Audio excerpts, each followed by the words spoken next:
This is not your mother's middle-aged. No longer is waking up each day, living the wash, rinse, and repeat cycle acceptable.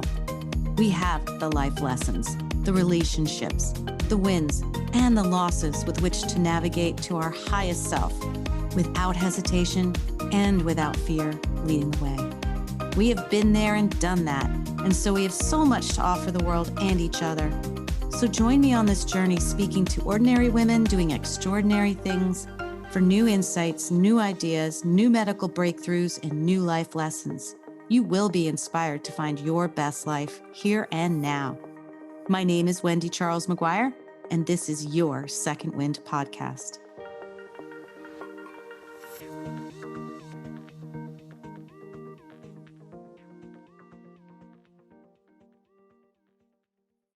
Second Wind, I would like you to meet Maureen Forman.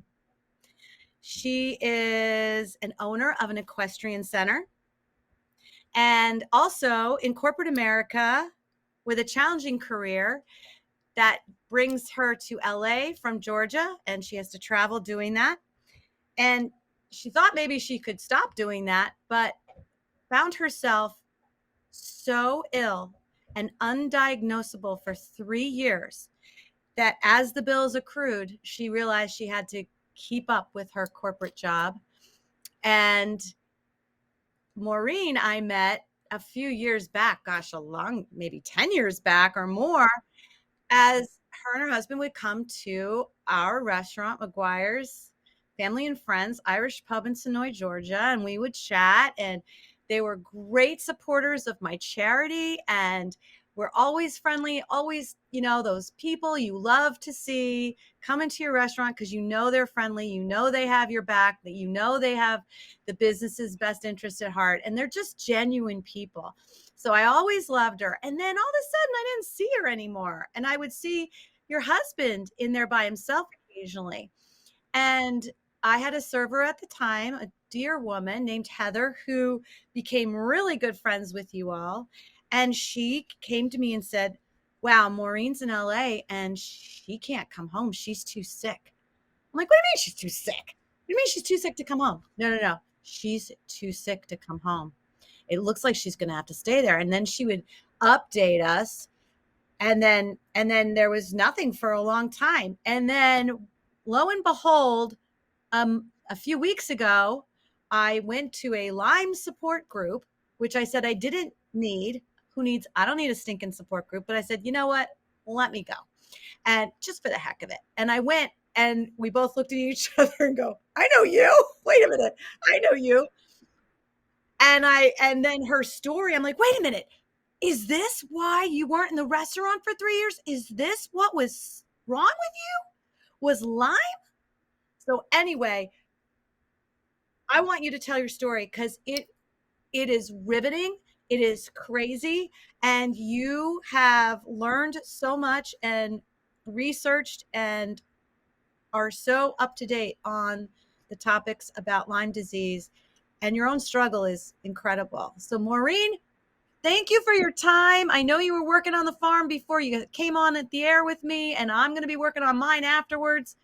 So thank you so much for joining me on Second Wind, the podcast.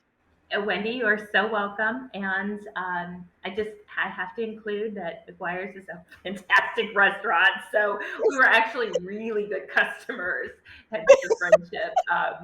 Anyway, best lamb shank, by the way.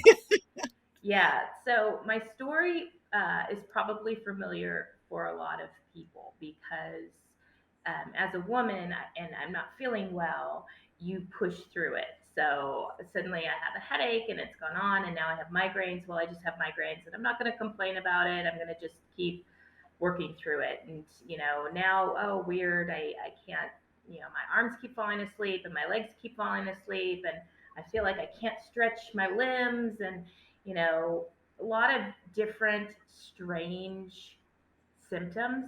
But that individually don't make you don't think about, right? You just don't think about it. And fortunately at that time, and this was about 2015, 15 leading up to when I got really sick, I had a staff.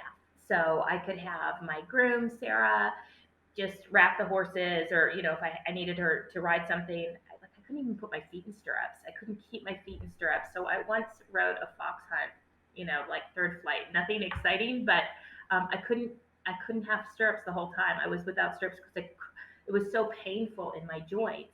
But I really thought it was because I was getting older, and I would just take a lot of Advil, a lot of Advil, ridiculous amounts of Advil, which doesn't help at all. It actually makes things worse when you start to Right. get what's we know now as neuro Lyme. So I was also at the time writing for a luxury lifestyle equestrian magazine, and I was actually the social editor. It's a content editor. I had a really fancy name, but really I had enough connections that I knew people that were interesting, whether or not they were celebrities or well accomplished people. So I was flying around and I was doing these travel pieces and lifestyle luxury pieces, whatever. And I was in California. It's funny because I look back and I think, wow, all of these different symptoms I didn't realize I had. I was in Yellowstone and I would eat like meat and just get violently ill. And that happened when I was in Mm. Napa with our friends who own the coffee shop. And we had some steak tartare, something like that. And I was just so sick. But we know now those were all reactions from this horrific bacteria. So fast forward, I'm in Los Angeles, and it was June 2016. And my son was with me, and his friends came along. His friends' parents were going on a cruise, so I said, "Well, just have your son come with us. He'll enjoy LA. It'll be great. I just have to do this piece, this interview, and a photo thing at this barn. So, but it'll be fantastic." And I remember that morning. I mean, I had horrific headache for just weeks and weeks, every day the same headache. But I didn't complain about it. Nobody really knew. And then that morning, I took the boys hiking, and I love to go hiking, but I couldn't move. I couldn't walk really well, but I just asked them to go hike, and I would wait in the car, and then we went out to do the pictures to go along with this piece for this celebrity, and at first I threw up, which was kind of strange, and then apparently I was slurring my words. And of course, my son was like, "Mom, are you drunk?" And it's like it's 11 in Are the you morning. No, I'm you not at drunk. the shoot? At But the you're at shoot, this yeah. shoot, like unfamiliar I was, territory, and yeah, you're doing this? I was at Tanga Canyon taking pictures of this celebrity's horse, and fortunately, a friend of mine, Dr. Carol Lieberman, who's an MD and a very, very well-known physician, sort of renowned psychiatrist, but incredible medical doctor, she happened to be there. So she was there, and she said, "Joey, I think your mom is having a stroke, and we're going to put her in the car and we're going to drive her to the hospital. We're not going to wait for an Now, ambulance." how old is your son? How old was your He son at was this point? he was 15. 15. 15. Ugh, that's still scary. Yeah, no, Yeah. he was 16. He was 16. So, and his Okay. friend is there. His friend is there as well. So the two kids and my friend Carol, we go to the hospital, and at that point they've diagnosed me as having a stroke, and they've done an MRI or a CAT scan or whatever, and they said, "You have a glioma. You've got a tumor in your brain, and we're going to admit you. We're going to need to do a biopsy, but we're actually." Oh my God. Yeah, it was really crazy, and I was kind of I felt fine. I didn't feel like, I mean, I thought it was all very dramatic, and I was still like, "I'm fine, I'm okay." And I talked to my friend who was dating a really well-known neurosurgeon at Cedars Sinai, and she's like, "No, you're going to go to Cedars. You're not going to go to West Hills Hospital. If you're going to get anything done in your brain, you're going there." So he arranged the transfer. An incredible neurosurgeon, extremely generous. And Wait, can I ask you a really quick question? mhm. So when they said, "Oh, we see like this mass, we see a little tumor in your brain," were you like kind of, well, that makes sense why I've had these headaches? Did that occur to you? No, it No? still didn't occur to me. It still didn't. I just, it didn't occur to me. I thought, I don't know what I thought, but I thought, well, this is very dramatic. I'm sure I'm It was just fine. like very quick. This is all Very happening. quick, and Yeah. it was very dramatic. There was a lot of, and then I remember I was in bed. They put a pamphlet next to me that said, "So you have brain cancer." I'm like, this is terrible patient. This is absolutely horrific. So I was really happy to move on to Cedars. I'm like, okay, I'll go to Cedars, and then they'll realize that this is a bit of a mistake and I'm fine and whatever it is. And so they confirmed that diagnosis, and they said, we're going to do a craniotomy.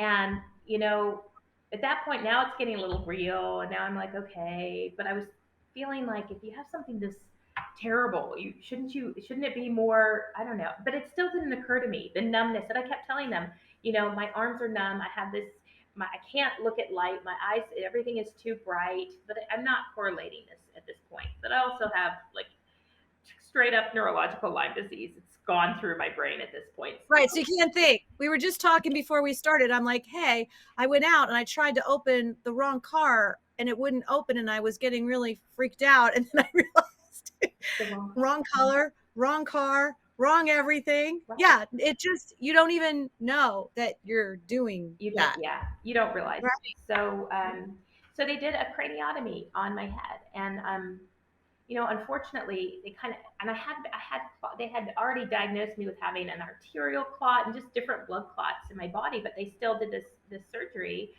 And as a result, or maybe prior to, I got a transverse sinus clot, which is a very serious brain clot. And I kept telling them my heart is racing, all of these random little things that were happening that had been happening this whole time. And it's, my numbers were interesting, right? So looking at, you see your white blood cell count and you see your eosinophils and neutrophils and all these things, and all this stuff is like so out of whack, but it just doesn't make sense, especially not to a neurosurgeon who's so focused, hyper focused on glioma. So they cut open my brain. And how many days from the photo shoot yeah, is this now? They're cutting open your head. June 11th was the shoot, and I think June 17th was when they cut open. Oh my God, you're not even at home. You're in California. I'm in California, but I'm from California. I felt like I was at home. It was fine. Okay. I also thought I was Persian, and that Joey was also Iranian. I don't know where that came from, but I had a lot of different interesting perspectives here. So anyway, I think it was because I was watching reality television, Shaws of Sunset. So I was thinking, well, I'm Persian too, like all my beautiful Persian friends in Los Angeles. Anyway, Maureen Forman is not Persian, so it was just so crazy. So what was really great was that these phenomenal brain surgeons they had an opportunity to cut open the brain of a Lyme person who nobody knew had Lyme at the time. And that's where I feel really lucky and really blessed, because had it been some other physician at a different hospital, it might have gotten brushed under the rug or not taken so seriously. But these are the top neurosurgeons in the country who have done this now. And so what they noted was there was no tumor.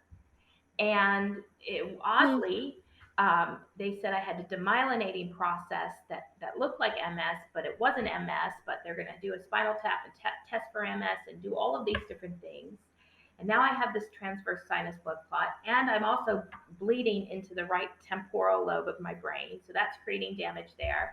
And I've got now blood clots in my arms and in my legs. I'm just like clotting all over the place, but they can't, they can't give me a anticoagulant for the clotting because I have this bleeding going on in my brain. So it was a really unfortunate experience. God. Yeah, it was pretty horrible.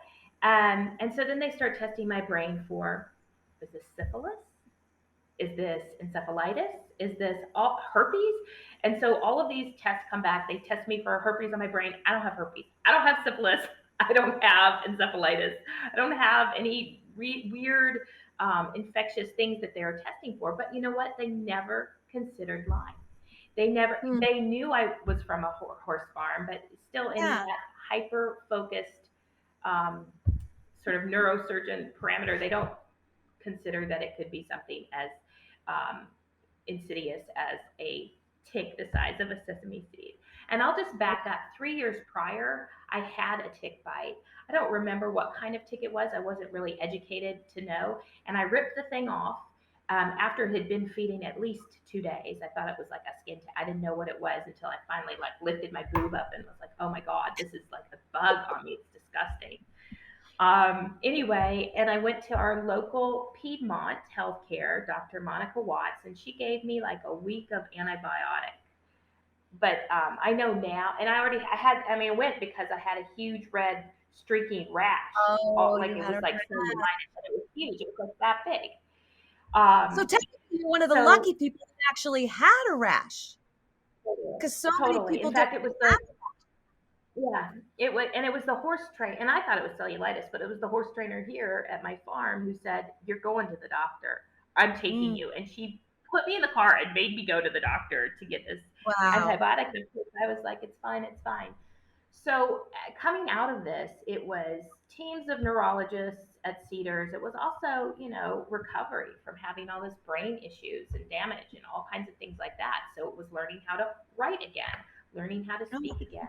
And I had gotten out, I think like on July 3rd, I think, from the hospital from brain surgery. And so then almost a we whole transitioned month. almost a month. Almost. But but this is me. So I had a scheduled interview with Lisa Vanderpump, and I didn't want to miss it. And she's so busy, so I didn't want to. So I was like, oh, I can do this. I'm fine. Oh my God, it's so embarrassing. I couldn't really talk. I didn't know what my thoughts were. I had my friend who was the British Consul General, I think at the time, Fiona, coming with me to try to cover for me. But I'm sure Lisa thinks I'm a real nutcase. But I just had brain surgery. So Said all brain right, surgery. whatever. Yes, but and she really loves her animals, by the way. She loves her horses. So backing up, and then from there, it was another misdiagnosis, and then we'll put you on anti-seizure medication, and you have fibromyalgia, and you have this and that, and finally, I was so lucky. I was up at Santa Ynez at my friend's ranch, and her neighbor had some guests. And my friend said, "Oh, we've got to meet them. They're so nice. You're going to love them." She's a songwriter from New York, but she has a lot of chronic illness issues. I don't know what they are, but she's always sick or she's got something like that. And I'm like, "Oh, okay." So we were walking, they were walking, we started chatting, and that's how I met Dana Parrish. And Dana Parrish has co authored the book Chronic. And she told me, and it was November of 2016. She said, "I think you have Lyme disease," and I'm like, "No, I don't think I have Lyme. I think like all the celebrities, it's like the catchy thing. They all have Lyme disease. I don't have Lyme disease. You know, that's not." Anyway, fast forward to another neurologist, Dr. Ron Andaman at Cedars, who did test me for Lyme disease, or told my hematologist to get me tested. And that's when I came back high equivocal at Cedars, but UCLA wouldn't test me. They said, "We don't treat Lyme disease at UCLA in their infectious disease." I went there. They don't treat Lyme disease. So at Cedars, I had a high equivocal. So then they sent out for the Western What blot. does that mean for And people on who the don't know? What does that mean? High right. equivalent. What does that mean? So the first test they do, it's either positive, negative, or high equivocal. So they don't know. So on the first test I did, it was maybe exactly at that number. So they said they assume it's Lyme if it's at that number, and then they order the second test, which is like a Western blot, to see the IgG and the IgM, I think, to see Mhm. which bands you have. And so they tested me there, and I came back with three very, very Lyme specific bands. But the CDC says you have to have five. And Dr. Randy Feldman, infectious disease at Cedars, he was great. He said, "You have three of these bands. I'm going to try to get your brain tissue. I want to send it to SUNY in New York to do, they're doing some research.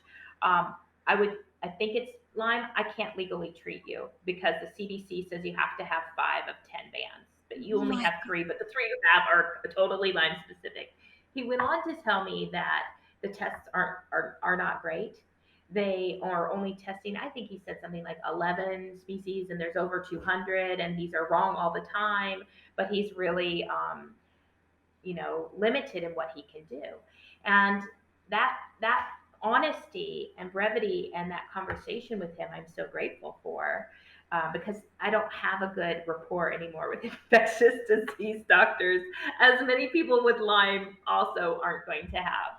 So Anyway, I ended up seeing Dr. Erica Lehman, and she was on the board of LymeDisease.org. She's in Beverly Hills, California, uh, and she was the one who did the IGeneX testing, which is Mhm. PCR testing, and it showed me that not only did I have Lyme, I think I had ehrlichiosis and some other tick-borne illness. So I had a bevy of beauties going on, and what was amazing, and I was sick. I was really sick. I was blood transfusion sick. I was iron infusion sick. I was miserable, like sick, sick, sick. And I'm so grateful for my amazing What were husband those? and my What were child. those? Yeah, what were those symptoms like? Because you're trying. Are you back home in Georgia now, or like, what are your No, symptoms I'm like? stuck, right? So Tell I'm me. having all these blood clotting issues. And Oh, so you can't. so I can't fly because they Right, said you can't fly with this barometric pressure. You right. can't sit still and drive because of your blood clotting issues. No train, no driving, no nothing. You're not going to go on a ship. So you're stuck. You are stuck here. And I think the barometric, I think it was like something like you can't fly above 10,000 feet. There was all these different rules. Right. So I'm like, okay, well, I'm fine to be stuck here. I have a great support system here. Yeah. I didn't think it would be that long. Anyway, it turned out to be a very long time. So when I finally went to Dr. Lehman, um, I had been getting blood transfusions at the cancer center at both UCLA and also at Cedar Sinai. I And had the been blood admitted. transfusions were supposed. Well, what were the blood transfusions were supposed to do? What for you? I had such severe anemia. I mean, Oh, severe anemia, like this eating your blood cells anemia. And that's why I had a hematologist because they were trying to keep my coagulation levels great, but also address this anemia, which had been just pervasive for 6 months leading up to this hospitalization and continuing on and on and on. So, really bad anemia. So, if we didn't get it with iron infusions, then we ended up having to do blood transfusions. And oh my I think I God. had probably 3 or 4 of the transfusions and then multiple iron infusions. So What? it was terrible. My ferritin, I think, was like at 2 or 3, and your ferritin are like your iron reserves. So What are anyway, they supposed to be at? Do you oh, know? much higher. I don't know, maybe like 40, 50, 60, 70, Oh, okay. much higher, much higher.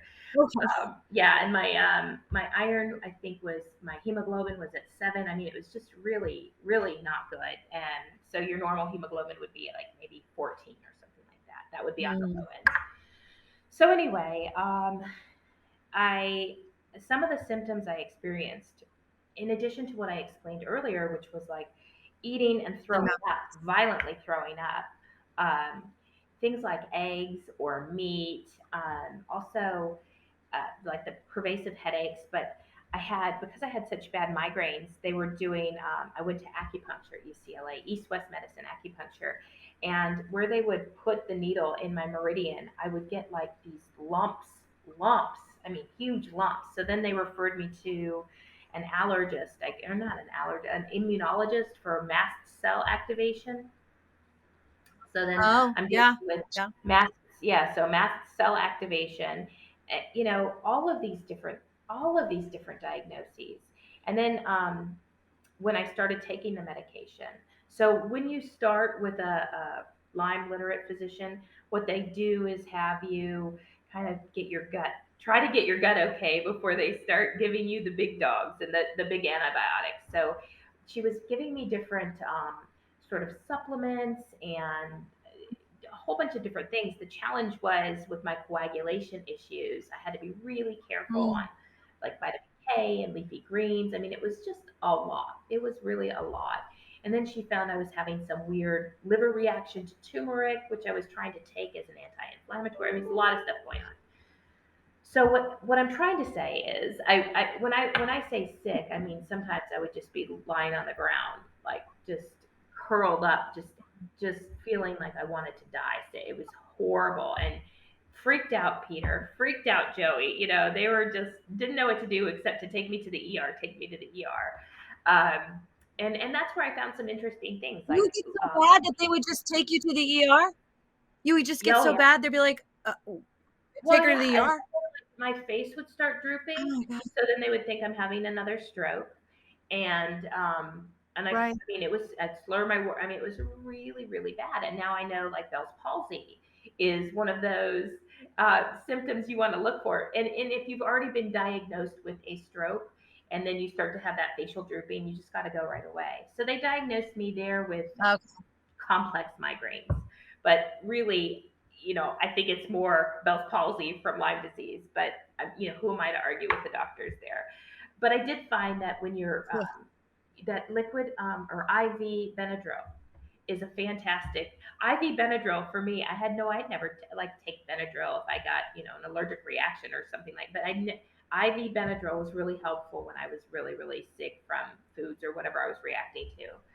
But once I started those antibiotics, so they try to get your gut okay, and then they slowly put you on the antibiotics. So first it was, I think, me doxy, and then I couldn't really handle it, so she put me on minocycline, and then she added cefuroxamine, and then she added Flagyl. And I don't know if you remember the Lord of the Rings movie, the Two Towers. So the king had this spell on him, and he was all decrepit looking and just kind of like blah, blah. And then you just see as they somehow cast the spell off, Gandalf does something, and then it's just like he lightens up. That's exactly how I felt.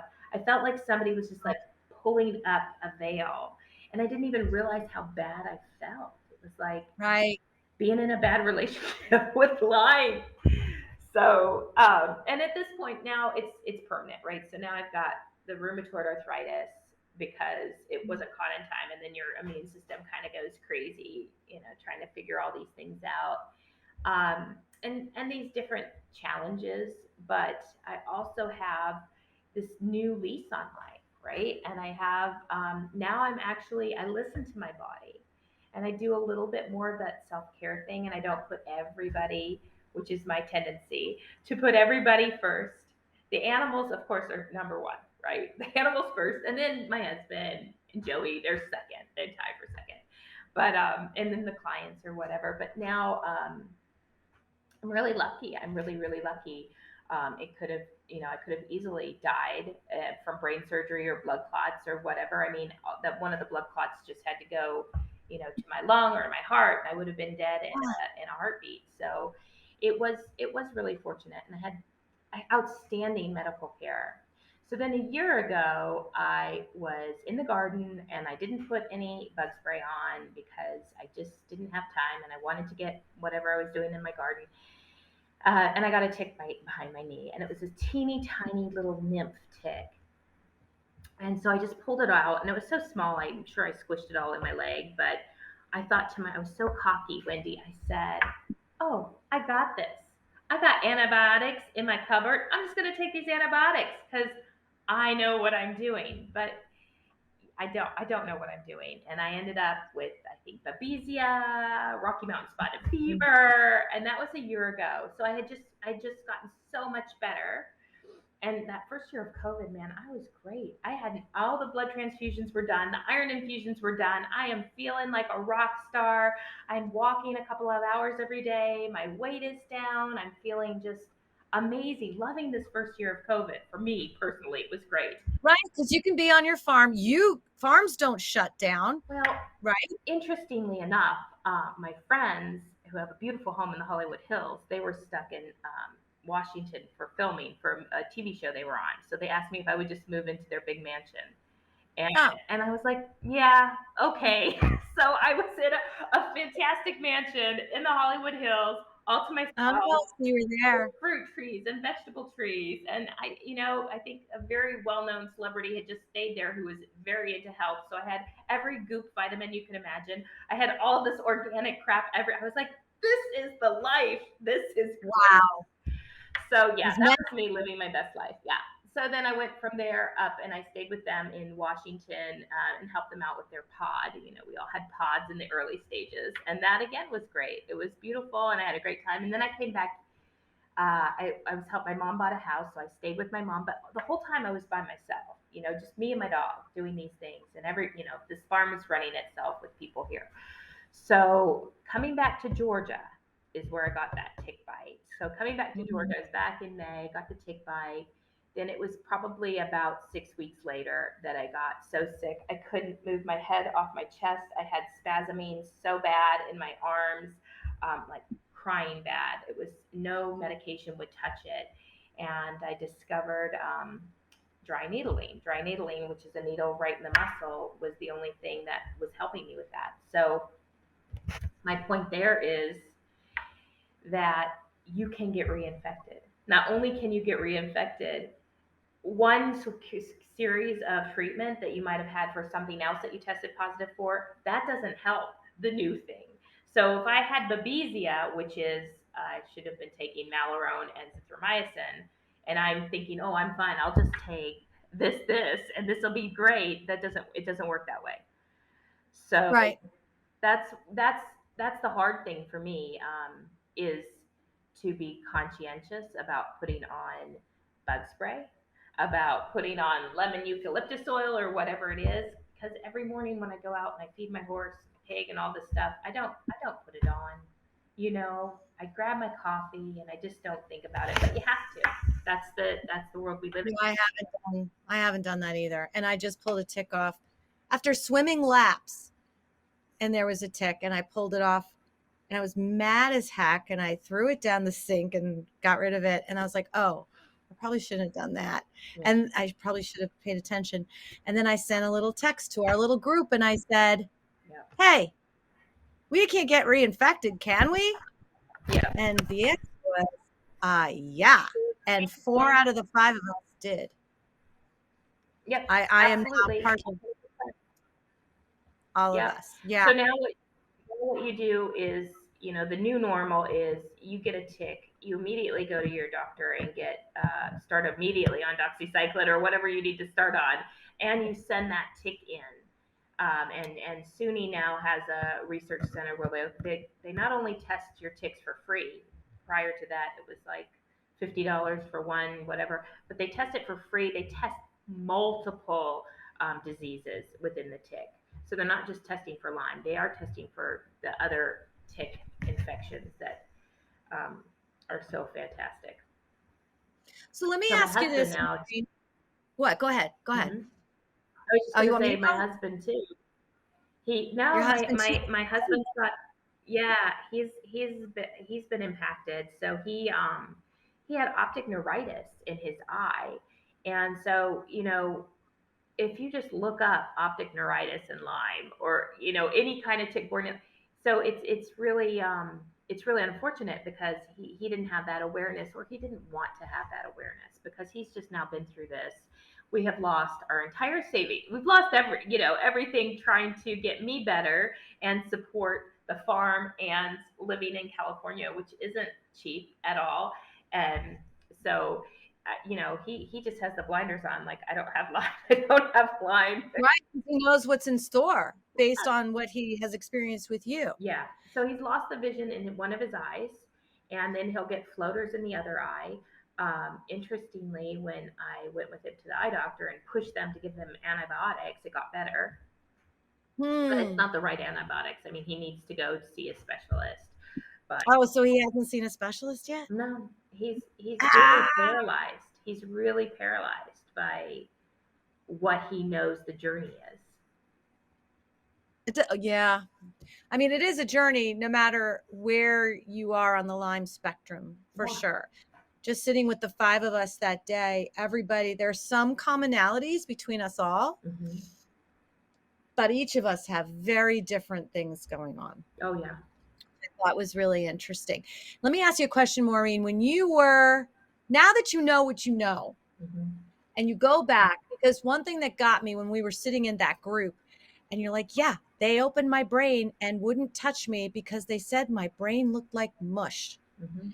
And I was just like, what are you talking about?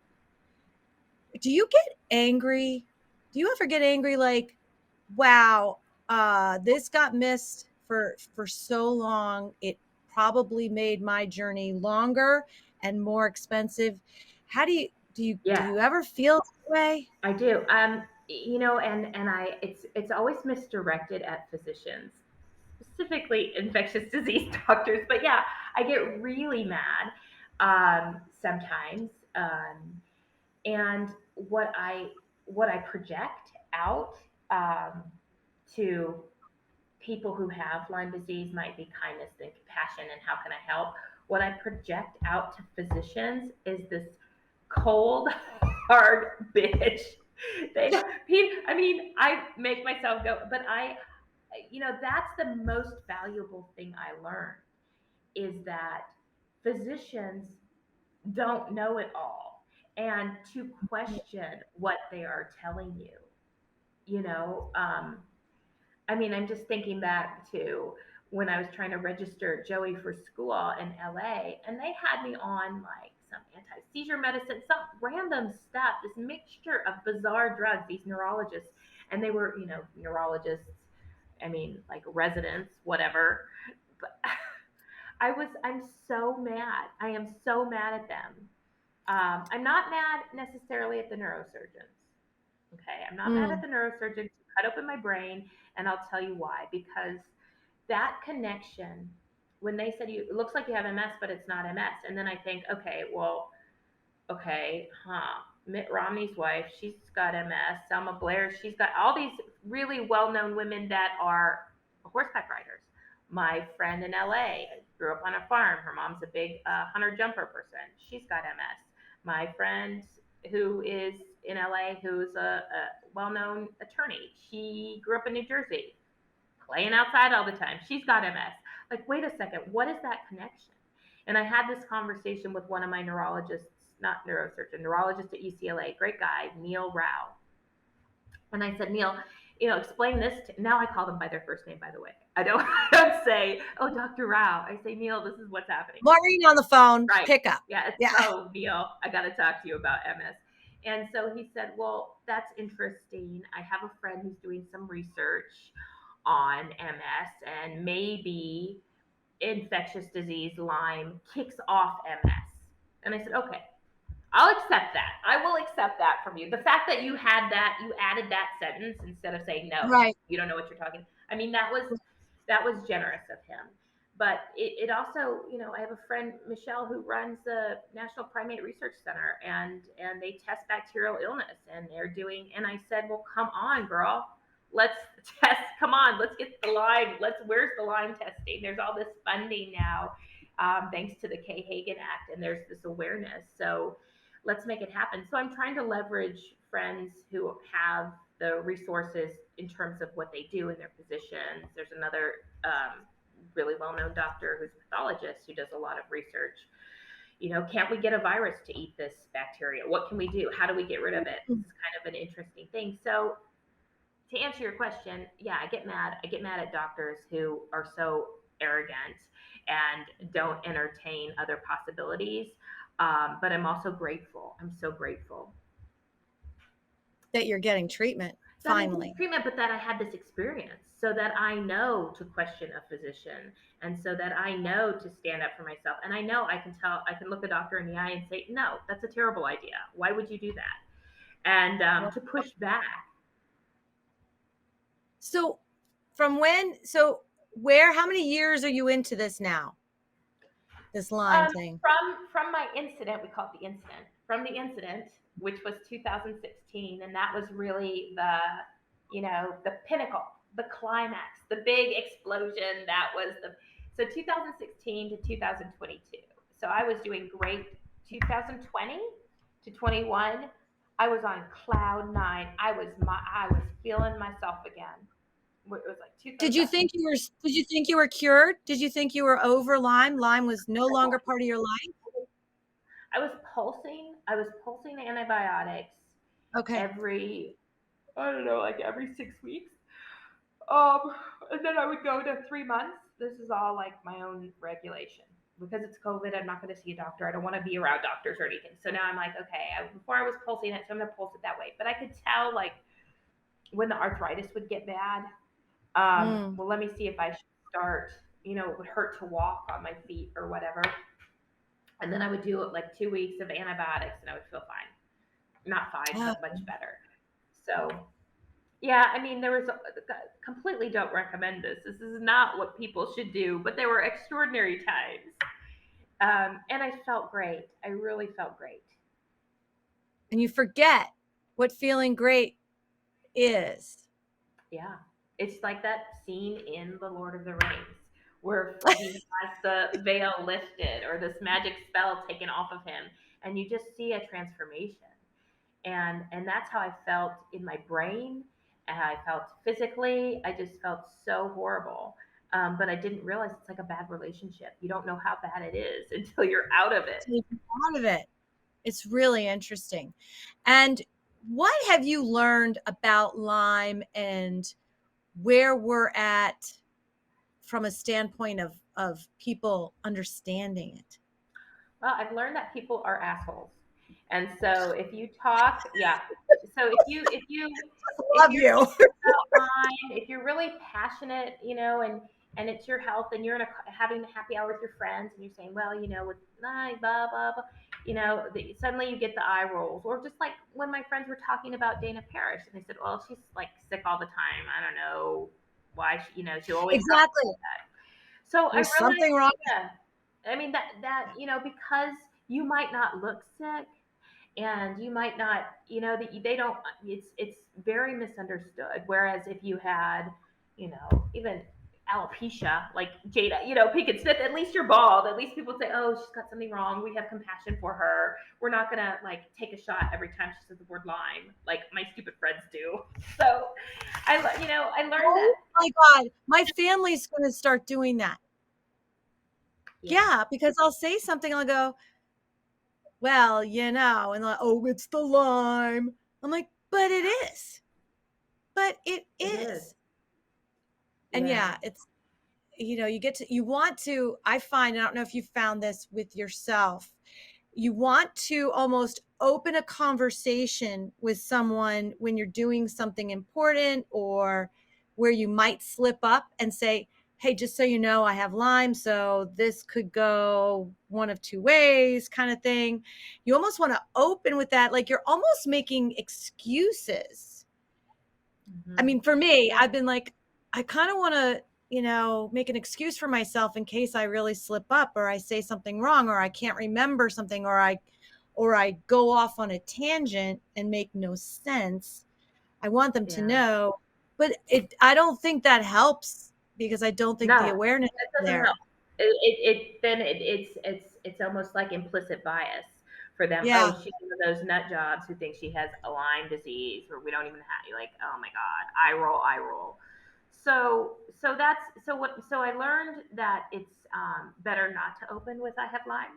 I learned that probably. I'm learning that, but I feel like I need to say, yeah, I'm probably 15, 20 pounds heavier, people, not because I am eating too much or anything. It's because my body is 100% inflamed all the time, and it thinks I'm starving, and my little mitochondria aren't producing the energy. So it creates the inflammation, which then creates the weight gain. And there's absolutely nothing I can do about it right now. So I also 100% experienced that, and to the point where I was eating 800 calories, 800 calories a day to get the weight off, and really drinking 8 fucking protein shakes. Sorry, but 8 protein shakes. I was so hungry. And then I eat a cucumber. I was like, oh no. But And did your weight go down? Did your weight go down doing that? at 800 calories. I had to be at 800 calories At to get my weight down, 800 but it calories? wasn't.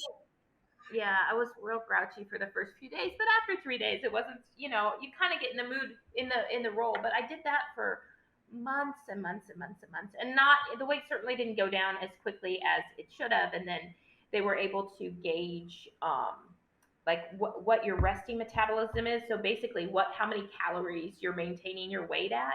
And that really my highest weight, it was like 1,600 calories. That's not that many calories to That's be not that maintaining a many weight of. calories. No, it was like And you're 249 active. pounds. It was a You're running huge this weight. equestrian. Yeah, and you're active. It's not like you're sitting I was, around. well, this was at my equestrian center. I couldn't understand why I kept gaining weight. That's where I got, one doctor in Atlanta said, oh, I think it might be Cushing's disease.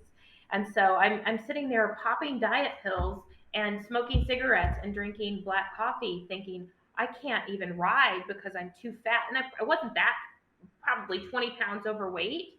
But I'm like, why am I not losing weight? And that really was unfortunate. One of the most fortunate things, Wendy, which I'm going to give to you, this is a gift for you, is all the body positive stuff on Instagram, on social media. You know, look at Lizzo embracing herself and not having to justify your weight to anybody. And that's something. And then Peter's really changed. Peter was, pretty critical. I mean, tried not to be, but was like, like, whoo, that's a big pair of pants. But Oh my God. yeah, I mean, he tried not to. He really tried to, but you could just tell. So, but now he doesn't do that at all. Now he's, always reassuring me that I'm perfect and I'm this and I'm that. He waits not. We try not to focus on the number. We focus on. We have a smart scale, so we're focusing more on how much water are we getting? What's our protein? What's our bone mass? So by not looking at the weight number and looking at the other numbers, we really reframed how we. Well, that's a good idea. I just don't get on the scale. Well, highly recommend a smart scale because you have to be sort of it because unfortunately, as your weight increases, it just causes more problems. So in terms of arthritis and inflammation, all those things. So I mean, I've made a lot. I'm curious though, to do all those, like all the pills we take, you have to take them with food. And if I don't have enough food, I am violently ill. Yep, absolutely. Then again, and I'm trying to make the right choices, and it's just like, oh, I've got to take 40 pills a day, and you have to time them up and all this stuff, and it's just like you have to eat something. You have to, yeah. It's just a little crazy. Just a little crazy. What would you say? Do you have, what's the most negative thing that's happened to you, and then what's the most positive from this ridiculous disease, from a stupid little tick that probably is part of a big conspiracy thing, blah de blah, go into the politics another day, but share that. It's a loaded question. I know. Especially, I really am. I'm a buoyant optimist, so I always find the silver lining. But I think that the worst thing that happened to me, I mean, there's so many unfortunate things that happened. The worst thing was, and it's not even to me, but it really messed up Joey. It really messed up my son to see be there and he checks out. So it's a coping mechanism that he has, and that hurts my heart. Like when you're a mom, it's really not about you. It's pretty much your child. So putting Joey through that, who was going through some stuff on his own too. So that was the worst thing. The physical stuff, I'm pretty strong and resilient, and I don't mind that I had, brain surgery, blood transfusions, lost tens and tens and tens of thousands of dollars, and I got to meet the best people. Like Christy, who I have my her sheep because she was too sick, she couldn't take care of them, and just these different amazing women who are so kind and supportive. Like I would like a sisterhood. So is that the best thing? Yeah, probably. Having this network of women who understand. I guess also for me, I was lucky. I was in Westwood in LA, and I was walking, and I saw an old client, and that's where I got a job back because he said, "Oh my God, are you here?" And I said, "Yeah, I've been kind of sick, so I'm getting some treatment." And he said, "Well, we really need you. Can you work for us?" And I'm like, "Yeah, sure. I mean, why not?" So they hired me on a contract, and this was an old client of mine in Los Angeles, and then transitioned into a full time, sort of career position. And you're like, thank God, I have all these bills. Exactly. I have all these bills, and now I have benefits, and now I have things like life insurance, and I have things like disability insurance, and all of the, that's not state disability. That's a privately funded thing in case something happens. But really, for me, it was like I'm never going to be insurable, So life insurance would be great to have in case something happened to me, to which is a benefit that was afforded to me. And I was already vested in the pension. I was able to get back into that program. So, for me, I'm a planner, and I'm very financially responsible. So I like to have all my ducks in a row. So yeah, getting my job back, working in California was great, and meeting these people. Meeting these people was great. And another thing was an Australian friend of ours, good friend of ours, was so sick, and in Australia they don't recognize Lyme, and so You don't recognize it at all? no. People don't have Lyme in Australia. He's like, I got it in Colorado. I didn't even get it here. So he had to come. So he flew from Australia. Fortunately, they have tons of money. So he was able to fly from Australia. I got him in with my doctor. She did massive infusions, hyperbaric treatment, stem cells. She threw everything, the whole 9 yards at him. And then he came back for more treatment. But just to see him do better and him to stop being in pain, if I can take my experience and positively impact somebody else. What breaks my heart are the people that can't afford it. Yeah. So I'm still trying to figure that out with insurance, and because, like you, before your job, self-insured, it's like the bare bones minimum kind of stuff. Yeah. It's kind of interesting. So I'm still trying to figure out how to do that. Well, the nurse in Dr. Lehman's office, he said he's been to different groups where they go to the vet to get the medication, and they are all sort of in these support groups exchanging ideas. And that's not different from some of our discussions we've had, where they're like, oh, you can get this horse wormer and this thing, and you can, this is 2022. We should not be talking about going to Tractor Supply to treat a bacterial illness. Is ridiculous. It's ridiculous. Yeah. So where do you see this journey going moving forward for you?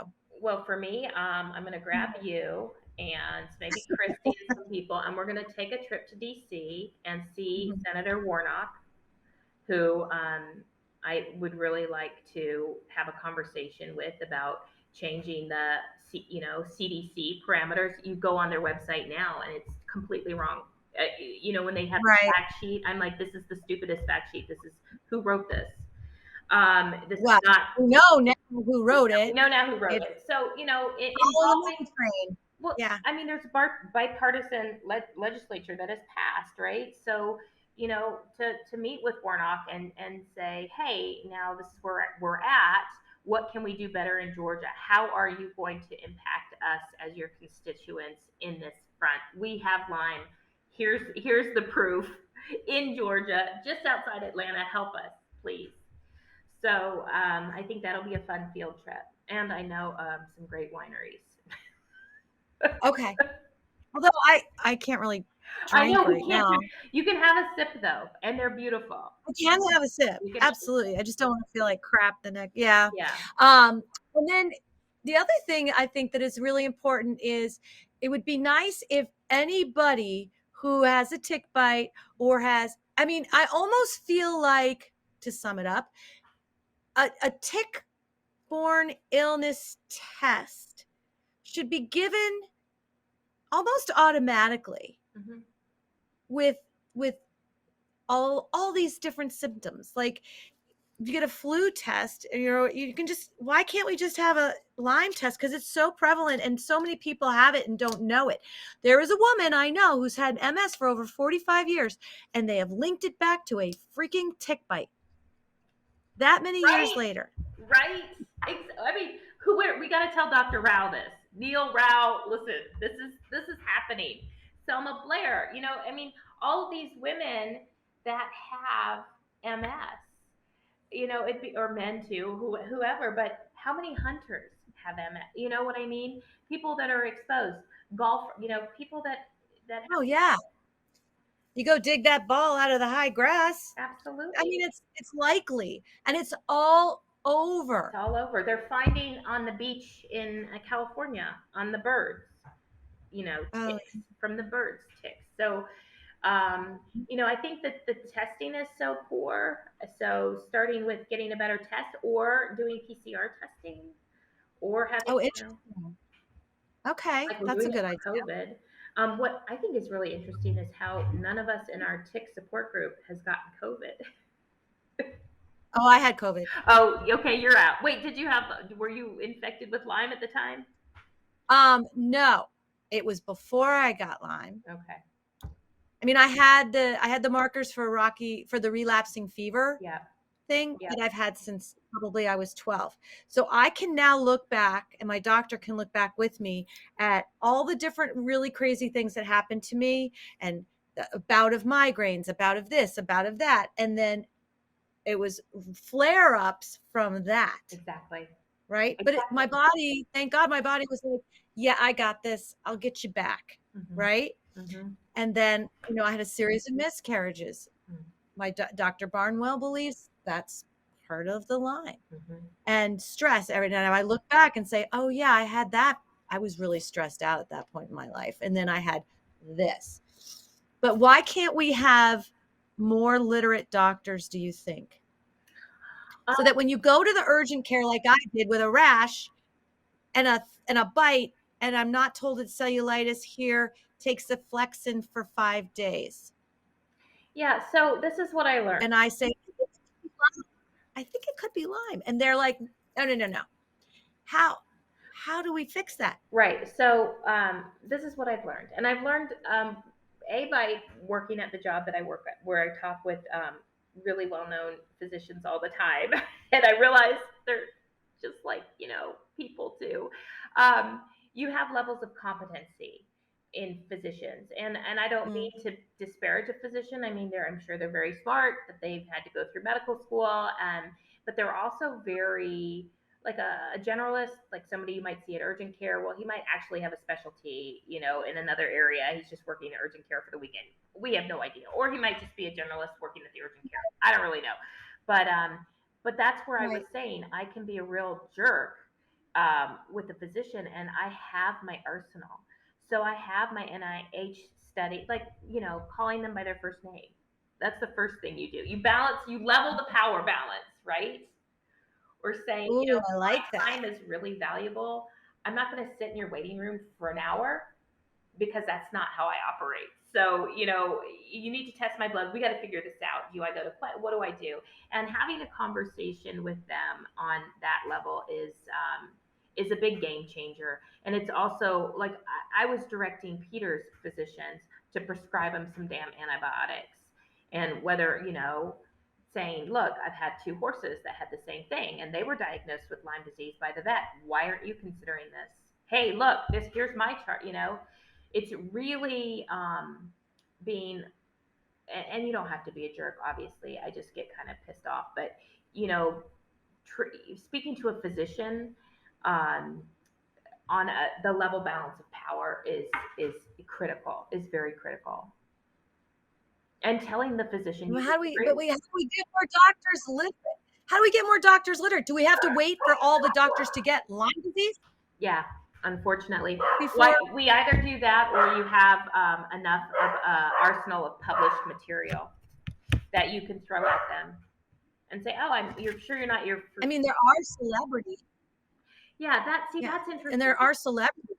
Yeah, I mean, my whole thought process when I was sick was like, "Oh, this isn't Lyme. That's some made up celebrity issue when they are stressed out." This is what I thought. Right. I apologize to every stressed out celebrity. And I'll have to tell you something offline about that as well. But I will promise to tell you offline a story. But really, how do you get a doctor more educated? Get it get it published. Get it in the American Journal. Get more research. Get Michelle and her research facility to do an incredible study and to find unequivocal evidence and get it out there. And then change CDC criteria. Yep. Yep. And how do we do that? That's what Bruce I don't know. I don't know how we do. I know about horses. I don't know how we change the parameters, but I'll find out. Maureen, did you tell me that more animals get diagnosed with Lyme more readily diagnosed than humans? Absolutely, Interesting. absolutely. And you could talk to any veterinarian, and they would concur with that. I would say, Yeah. as I pick up my Oh, there's the dog. dog. Yeah, Yeah. absolutely, they do. Ugh. Well, gosh, what do you think if somebody thinks maybe they don't have a tick bite, but they have some symptoms that sound familiar? What do you think they should do, Well, whether they have a I bite or think they not? I think they should join a group like at one of our online groups via social media and get a buddy. Because if you go in there without, I don't want to say guns a blazing, but at least without an arsenal of information or knowledge, or at least a script to tell to your physician, then you're going to go in and probably not get the right kind of care. And had I gotten correct care, which was probably at that time 30 days of an IV antibiotic, none of this would have happened to me. But None of None of it. yeah, Your brain wouldn't have none been of it. opened up. Wow. No, no. Okay. Um, and again, I feel lucky because I know what date I went there. I know because it's in a chart, it's documented or whatever. Um, so, you have to, if you have a tick bite, and this is what my friends have done now, they'll call me and they'll say, oh, my niece got a tick bite, or what do we do? And I say, okay, do you have the tick? Send the tick in. Okay, you have to see a Lyme, I would call a Lyme literate physician or your primary care, but you tell them that you want the prophylactic treatment. If you don't have any symptoms, I say just go for it anyway. And then if you do have symptoms, don't waste your time. Don't Right. waste your time. Waste your time. Unfortunately, get your credit card and go get the proper test and get the right antibiotics for what you're specifically sick with. Yeah, I had to reach out. I had to talk to people. That was the biggest thing, is opening my mouth and saying, I don't think this is cellulitis. I think I have Lyme. And having, oh yeah, my sister did this and she talked to this person. And then get online, and then you can find a doctor who can order. You got to get the test ordered for you. Yeah. The right test, and get like 100 vials of blood drawn. Yep. And then you get the answers, and then you can get treatment. Exactly. And this is the challenge, right? Right. You're not going to, you might not have the money. Right. Exactly. And you might not have the available credit on your Amex or whatever it is to pay for it. Yeah. So, Yeah. and I went, I'm thinking, are you kidding me? Like $3,000 for this and $550, and I can't do this. I'm like, and then I just saw Peter's face get whiter and whiter. He's paying for these things, plus a condo in LA. I mean, plus all of these different expenses. So, you know, who do you know that loves you? And if you're going to have to file bankruptcy, what credit card? I don't even know those answers. I was very lucky that we had resources, but that's just because we're lucky. I don't even know what I would do if we didn't have the money to pay for those tests. I'm feeling like we need to start, and there probably is something out there, some kind of a fund. There is. Like St. Jude's, there is. Well, there's a lot for kids, like people under 25, I think, through different foundations. But why does IGeneX have to be so expensive? Why can't insurance company cover PCR tests? Like, those would be the first questions I would ask. Those are the answers we're going to go get. We're going to get those answers. We got to change it. Yeah, we have to change it. We're going to change it. We have to. We really have to. I mean, the insurance commission, like, we shouldn't have to spend thousands of dollars out of pocket. That, okay, maybe you max out your flex spending for the year, $2,500. Doesn't. Oh my God. It doesn't touch it. That's nothing. That's like a week. It's a week. Yeah. Yeah. The supplements alone are going to drive you, $1,500 a month. Yeah. Just the supplements, maybe, or more. Yeah. But oh my gosh. Well, we've got a lot of work ahead of us, but it's going to be good. I know you'll make it fun. It'll be so fun. And we'll probably have to get on again and share where we've gone and what we've done and the hoops we've gone through and how things are getting better for everyone out there. And women are more susceptible to Lyme, and more susceptible to being misdiagnosed than men, because we are complicated beings to begin with. And we have menopause and things get dismissed. Yeah. And we just have to be the advocates. I don't think the men are going to go out and do it for us. I mean, Bruce Fries, who was on the podcast already, he's an advocate who had Lyme, and that's why. And he said, that's it, I'm throwing myself into this. Yeah. Because he was sick of seeing all of the children that were affected. Yeah. From gestational. So there's so many avenues to this, and we're just scraping the surface. Yeah. But we'll get there. I'm convinced we will. We have enough adrenaline and energy to do this, I'm sure. Yeah. I mean, we're persistent. We're like those persister cells. Yeah. With love. Yeah. We got that. Maureen, thank you so much. What keeps you going every day? Do you have like a mantra or anything for your second wind? Yeah. So for my second wind, so, really, I'm not supposed to ride horses because of my clotting issues and all this Lyme stuff going on. So what keeps me going is my rescue, I think he's just 18-year-old horse named Jesse. And he's gentle as all can be. So I'm sure I might one day get on him, but every morning to feed him, to brush him, to talk to him, to kiss him, to just love him.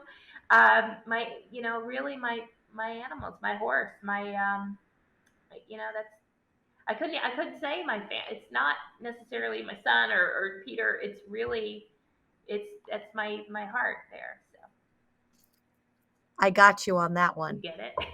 I totally get it. I mean, it's not like they want anything from you. They just, they just want to be with you and love you. I mean, you always find me with some animal somewhere on me. So, yeah. Yeah. And they just know when you're laying down, they know they need to come to you. Absolutely. Whereas your husband may walk in the room and go, you laying down again? Exactly. You going to get up? Right. Or, no, maybe. Exactly. Or oh, darling, a cup of tea. Doesn't that sound good? Like I'm supposed to make him a cup of tea when I can't even stand up. No, it doesn't sound good. Go away. My horse doesn't ask me for a cup of tea. My horse just wants to be next to me. So, yeah. I got you. Well, thank you so much for your time today. We will continue this conversation as soon as we have some more information, which hopefully we'll be getting. And thank you again, Maureen. Wendy, it's such a pleasure. And we will continue to be staunch supporters of whatever charity you happen to be affiliated with. And we'll keep you at your restaurant.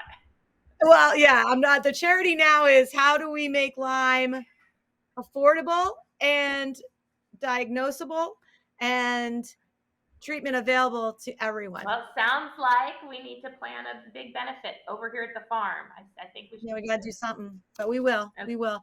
So thank you so much, my friend. And I'm so glad we reconnected. Agreed. And until next time, breathe in your second wind.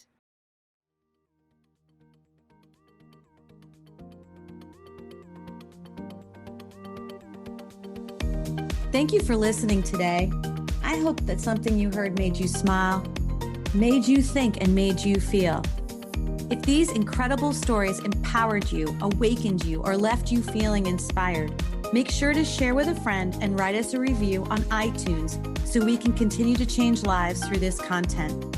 Make sure you tag us while you're listening on our Facebook group, My Second Wind, or hit the link in the show notes to join the conversation. Until next time, go ahead and breathe in your second wind.